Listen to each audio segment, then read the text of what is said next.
मेरे साथ बैठे हुए गया और राज्य के स्तर के जो साथी हैं और आप सभी पत्रकार बंधुओं का यहाँ समय निकाल कर आने के लिए बहुत बहुत शुक्रिया, धन्यवाद। जैसा कि अध्यक्ष महोदय बता रहे थे, आज गया में हम लोग आए हैं क्योंकि वजीरगंज में एक छोटी सभा है।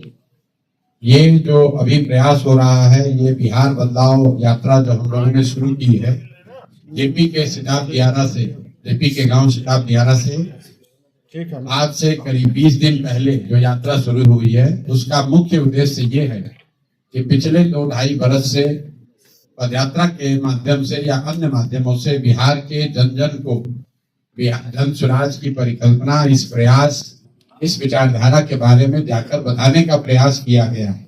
उनको ये बताने का, समझाने का प्रयास किया गया है कि बिहार में जो गरीबी है, अशिक्षा है, बेरोजगारी है, पलायन है, भ्रष्टाचार है, इससे किस तरीके से निकला जा सकता है। सिर्फ समस्याओं की बात नहीं कही गई है, यहाँ पर क्या समस्या है ये यहाँ के लोगों को, पत्रकारों को, समाज को पहले से पता है।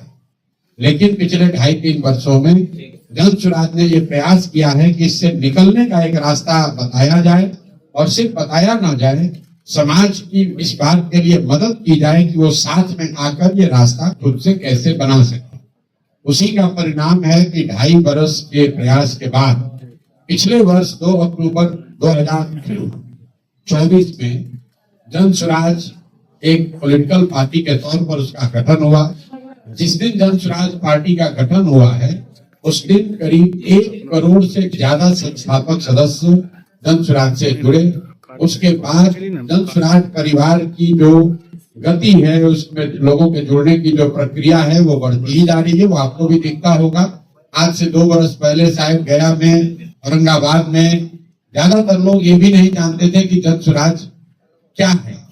आज गांव-गांव में लोग जान रहे हैं, चर्चा कर रहे हैं। संभव है कि बहुत लोग शिकायत भी कर रहे होंगे, कुछ लोग इसकी कमियां भी बता रहे होंगे, लेकिन जन स्वराज की चर्चा हर जगह हो रही है। जन स्वराज के साथी अपनी बात को हर जगह बता रहे हैं। ये व्यक्ति हर व्यक्ति, राजनीतिक व्यक्ति मान रहा है कि बिहार में दशकों के बाद पिछले 25-30 वर्ष में शायद पहली बार बिल्कुल त्रिकोणीय मुकाबला होने जा रहा है, जहां एक और राजद गठबंधन है, एक और नीतीश कुमार भाजपा का गठबंधन है और एक और जन स्वराज है। अब बदलाव के लिए लोग तैयार बैठे, जो बात पिछले 2-2.5 साल से हम लोग बता रहे हैं। आप भी ये समझते हैं, बिहार में 60% से ज्यादा लोग बदलाव के लिए तैयार बैठे हुए हैं। वो चाहे किसी जाति के हो, धर्म के हो, दल के हो, बिहार में बदलाव सब चाहता है। ये संभव है कि जो लोग बदलाव चाहते हैं उसमें कुछ लोग ऐसे होंगे जिनका शायद जन स्वराज पर अभी विश्वास न हो, जो अभी भी जन स्वराज को देख रहे हैं, समझ रहे हैं, इसको और बेहतर समझने का, जुड़ने का इससे प्रयास कर रहे हैं। लेकिन बदलाव निश्चित है, इसमें कहीं कोई दो मत नहीं है। नवंबर में बिहार में नया निजाम आएगा, मुख्यमंत्री कोई नया व्यक्ति बनेगा, इसमें भी अब कोई शक नहीं है।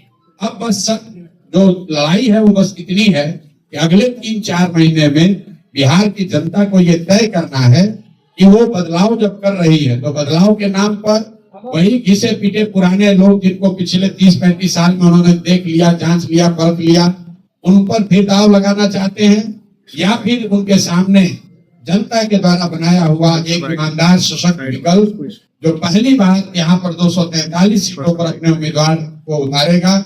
उनके सामने बिहार में एक अपना विजन रखा है। ये बताया है कि बिहार में शिक्षा कैसे सुधरेगी, ये बताया है कि 1 साल के अंदर पलायन कैसे रुकेगा, ये बताया है कि 2000 रुपया हर बुजुर्ग को कैसे मिलेगा। लोगों को तय करना है कि क्या वो ये नए ईमानदार विकल्प के साथ जाना चाहेंगे या पुराने व्यवस्था के साथ जुड़े रहना चाहते हैं।